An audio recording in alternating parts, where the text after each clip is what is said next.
देवगण मां सती के साथ हैं। पर जैसे ही सभा में प्रवेश किया तो सब ने मुंह घुमाना चालू कर दिया, सब मुंह सिकोड़ने लगे, कोई सती की ओर नहीं देखता। क्योंकि जब दक्ष ही द्वेष करता है तो सब ने सोचा अगर हम इससे बात करेंगे तो हमको भी भगना पड़ेगा। बड़ी मुश्किल से तो आज ये भंडारा मिला है। कुछ लोग क्या करते हैं कि खाने के बड़े शौकीन होते हैं, और अब पता चला कि कल किसी का ब्याह है, कल तो खूब चकाचक मटर पनीर न जाने क्या क्या मिलेंगे, तो जिस दिन जाना होगा फंक्शन में उस दिन सुबह से कुछ खाते ही नहीं कि आज तो हमला बस वही पार्टी में बोलेंगे। भाई इनको पता नहीं सुबह से कुछ नहीं खाओगे तो शाम को भी नहीं खा पाओगे, क्योंकि प्रायः जब हम भूखे रहते हैं, निराहार रहते हैं, तो भूख कम लगती है, मर जाती है भूख। और वो सुबह से कुछ नहीं खाते कि शाम को खाएंगे। अब फिर जाते हैं, खा नहीं पाते हैं, फिर मुंह सुकोड़ के बोलते हैं अरे इसमें ये गड़बड़ है, उसमें वो गड़बड़ है, ये अच्छा नहीं है। तो सबने इसलिए बात नहीं करी कि दक्ष द्वेष कर रहा है। दक्ष ने भी देखा, उसने भी मुंह घुमा लिया, कोई बात नहीं किया। लेकिन जब माँ ने देखा मेरी बिटिया आ रही है, इसीलिए तो माँ माँ होती है, माँ के जैसा दूसरा कोई भी नहीं।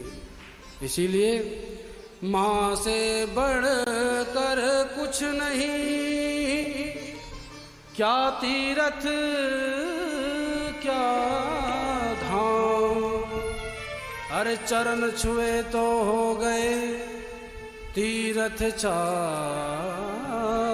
धाम।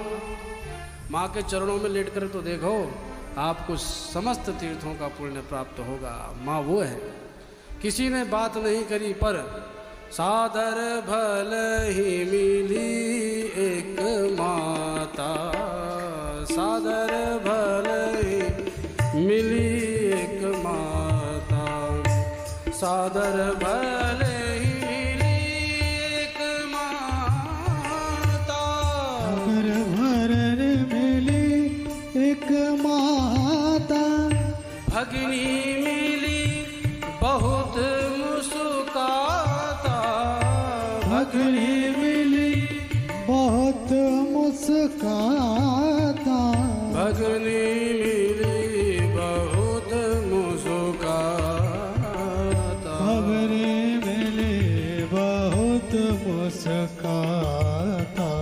देवी प्रसूति दौड़ती चली गई सती को देख करके, अपनी भुज पास में बांध लिया। देवी सती बेटी अच्छा हुआ तू आ गई, मैं तो तेरी ही राह देख रही थी कि मेरी लाडली नहीं आई। नेत्रों में अश्रु हैं। बहनें भी मिलने चली आई, जब माँ चली गई तो बहनें भी आ गई, पर बहनें बहुत मुस्कुराता व्यंगात्मक वचन छोड़ करके मुस्कुरा रही हैं। इधर इंद्र के लिए आसन, उधर द्वादशाग्नियों के लिए आसन है, वरुण के लिए आसन है, सबके लिए आसन, नारायण के लिए भी आसन है, पर नारायण नहीं आए। नारायण के लिए आसन है, ब्रह्मा जी के लिए आसन है, पर जब दृष्टि गई ईशान कोण की ओर, ईशान दिशा होती भोलेनाथ की, वहां कोई आसन नहीं है। अपने पति का ऐसा निरादर देखा तो अपना निरादर भूल गई भगवती सती, क्योंकि परम पतिव्रता है। अरुद्र भागम तमवेक्ष चाध्वरम पित्रा च देवे कृत हेलनम विभो, अनादृता यज्ञ सदस्य धीश्वरी चुकोपलोका निवधक्षति रुषा। अपने पति का आसन नहीं देखा तो हृदय दग्ध हो गया और क्रोध पूर्वक दक्ष को देखने लगी, मानो अभी भस्म कर देंगे। सबको घूर घूर करके देखने लगी सती की ये सब मेरे पति के अपमान में भागी बनने आए। क्रोधित होकर के आगे बढ़ी। दक्ष ने देखा सती मेरे सामने खड़ी हो गई तो सती पर बरस पड़ा दक्ष, तू यहाँ क्यों चली आई मुंह उठा के? सती बोली मैं तो इसलिए आई थी कि मेरा पिता रहता है यहाँ, अब मैं नहीं देख रही हूँ मेरा पिता है यहाँ, तो कोई और खड़ा है। अब दक्ष और गर्मा गया, तो उस कपाली भूतेश्वर के साथ रह करके उसी के जैसे हो गई, जैसा खाएगी अन्न वैसे तो तेरा व्यवहार भी होगा।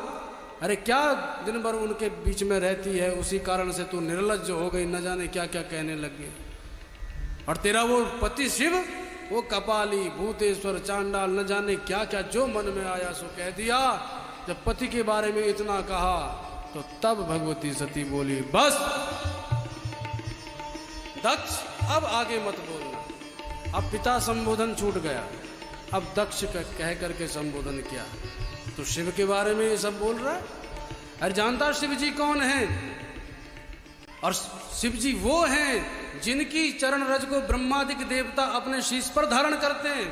शिव वो हैं जिनका नित्य निरंतर प्रतिक्षण अनवरत रूप से भगवान नारायण ध्यान करते हैं, वो शिव है।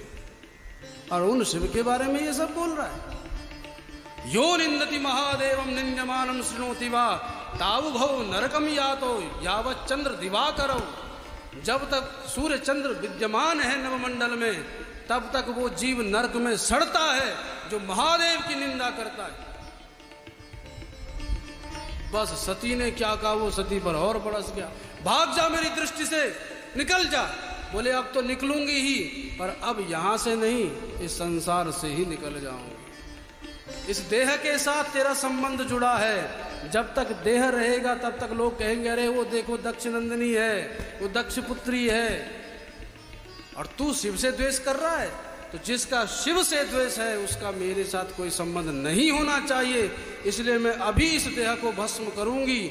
और ये कहते ही योगाग्नि प्रकट करी भगवती सती ने और भस्म हो गई। बोल सती मैया